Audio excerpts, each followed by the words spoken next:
ఒకప్పుడు అడవిలో మనిషిలా నిల్చున్న బన్నీ అనే సీతాకోకచిలుక ఉండేది. పూలపై తిరుగుతూ తేనెటీగులతో స్నేహం చేసేది.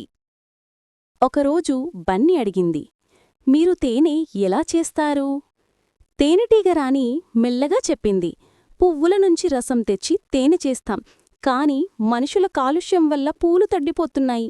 మా తేనె జీవితం కూడా చిన్నదైపోతోంది. ఇది విని బన్నీకి చాలా బాధేసింది. అప్పుడే సాయం సాయం అని అరుపులు వినిపించాయి. కొంతమంది తేనెటీగలు మనుషులు పెట్టున హనీ ట్రాప్ బాటిల్స్లో చిక్కుకుని తడబడుతున్నారు. బన్నీ వెంటనే అక్కడికి ఎగిరి వెళ్ళింది.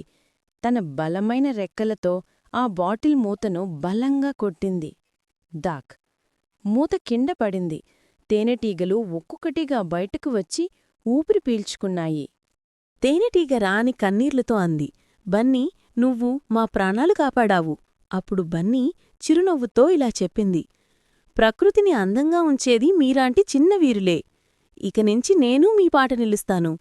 అడవిని, పువ్వులను, మన ప్రపంచాన్ని కలిసి కాపాడుకుంటాం. తేనెటీగల గుంపు హర్షం వ్యక్తం చేస్తూ చుట్టూ ఎగిరాయి. అడవి మొత్తం ఆనందంతో మోగింది.